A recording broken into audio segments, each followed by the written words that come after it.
Hello and welcome back to NoBS. Today we return to talking about the tragic and early passing of an actor who played Black Panther, who was of course named Chadwick Boseman. Chadwick Boseman passed away last week, and the leftists didn't even wait for his body to cool off to start exploiting that. That's a real problem that's been addressed here on the show already. We did a whole video about it, but I had to bring it up once again because this is still going on. We still see other leftists using this incident as a way to sort of push their own agendas. They're using a death of a popular figure to get things done. That's what they did before. Previously, we talked about how Sean King, a very widely known hustler who used the death as a way to sell his book. Other people have used it to try to get attention to new Marvel movies and stuff like that. And today's instance is pretty bad, pretty much worse, I think. I don't know. It's a very interesting story we're going to talk about. It's an article, an opinion piece that was posted by the Washington Post. This is a newspaper owned by Amazon's Jeff Bezos,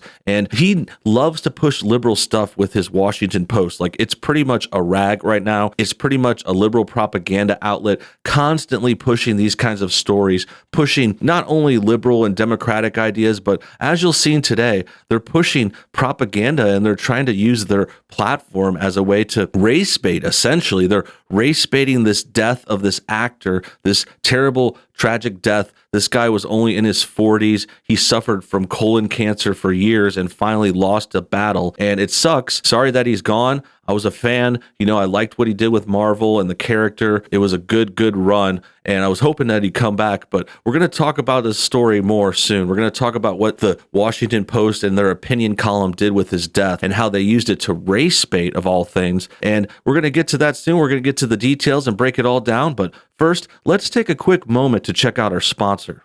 After 20 years old, your body will naturally decrease its collagen production by 12% each passing decade.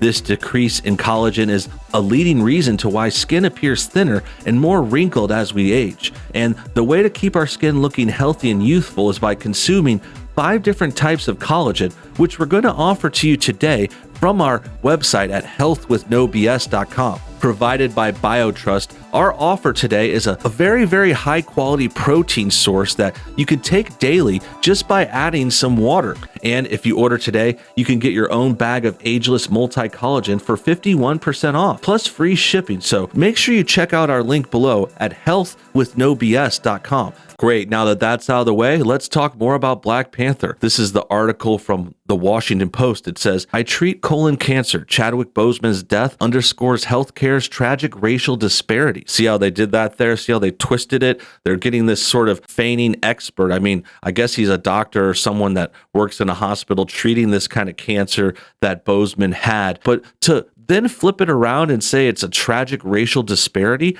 I'm not really sure where they're going with this. I can already see a lot of big problems with this process. I mean, first of all, Chadwick Boseman was highly compensated. He had a lot of money from his movie career that at least went back to 2016. I know that's when the Black Panther character premiered and a couple of other Marvel movies. He was in Captain America Civil War, and he was definitely getting big money by then. He was in the Avengers movies. He had his own movie. He had a lot of other projects too outside of Marvel. That was just Marvel. He's done a couple other great things too and other interesting movies. 21 Bridges, I think, was one I heard that came out recently. He also played some historical figures. So this guy is loaded. He had plenty of money to get his treatment. I don't know how this is highlighting a supposed racial disparity in our healthcare system. I don't think that exists. I don't think that's going to be proven here. I think it's just a race baiting tactic because, I mean, we have healthcare in America, and if you want to go to a doctor, you go to the doctor. I don't see how that's racially charged. Like, what's the problem? Like, you could go to whichever doctor. Doctors can't turn you away based on race. I mean, if they have, that's definitely a problem, but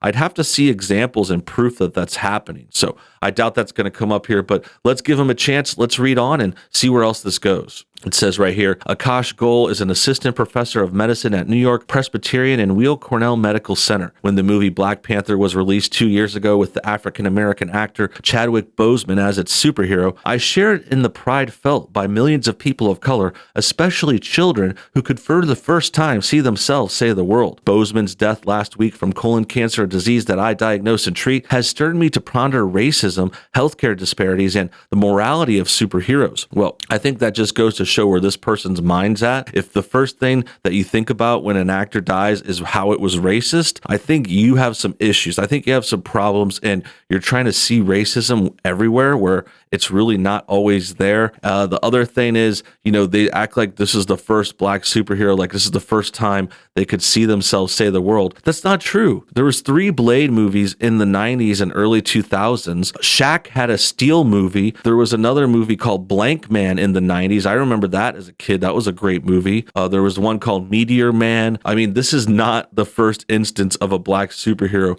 at all. So totally misunderstanding that right there. And yeah, I think that already breaks down this first section pretty well, pretty much debunks him already. I keenly remember that as a child, I wondered why all superheroes were white. Since those in the comics didn't represent me, I found one in my father, an Indian immigrant. Okay, I'm really confused. I thought this guy was black, but now he's Indian, and maybe he's half and half. I'm not really sure. This writer has some racial issues, though. And in addition, again, not all superheroes are white. I could see maybe you could say most or some of the more popular ones are. I know Batman, Superman, they're white guys, Spider-Man. There's a lot of them. I get it. But that just makes sense. We're in a white majority country. We're in a country that's been historically much more white, like 60, 70, 80%, almost all white in the beginning. So when these comics came out, some of them are like 100 years old now. Yeah, it makes sense for them to make a lot of white heroes, but they weren't the only ones. That's the thing. I don't get this whole,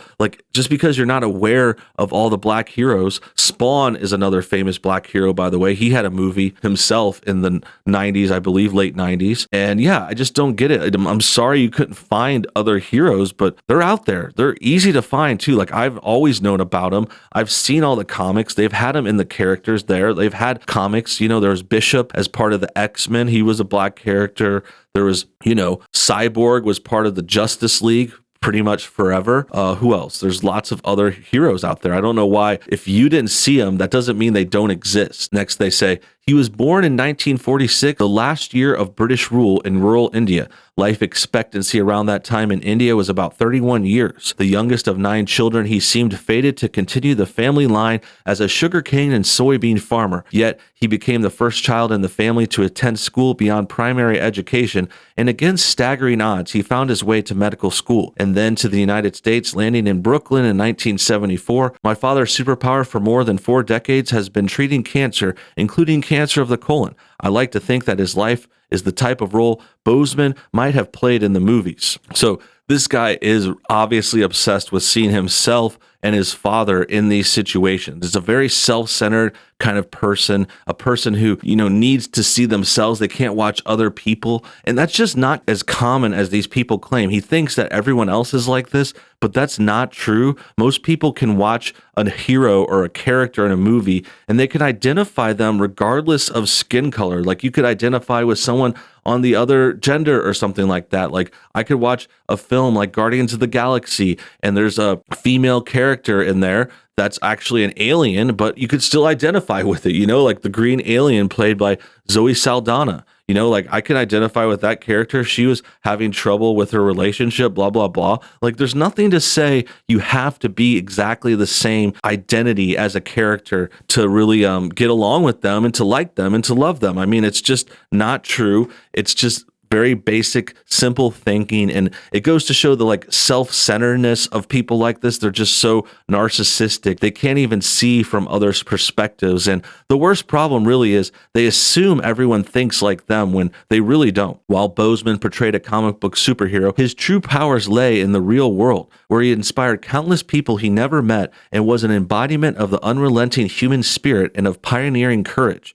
settle down there, dude. He was an actor. I mean, he was pretty good. I'm not going to lie. I'm not going to speak ill of the dead, but I think you're overhyping it just a little bit, dude. He just pretended to be a guy who wears a Panther suit. I mean, let's not overdo it. In Black Panther, he ingests a heart-shaped herb with the essence of a fictional metal called vibranium that imbued him with indestructible properties. In real life, Boseman died at age 43. I guess that's to point out the irony. Reckoning with the mortality of superheroes, I naturally think of my father, elderly, with pre-existing conditions in the midst of the pandemic. Every superhero has a kryptonite, whether it's a metastatic cell, a virus, or structural racism, and sometimes they go together. The tragedy of Boseman's being taken too soon is compounded by this sobering fact. As with many diseases, there are stark racial disparities in colon cancer outcomes.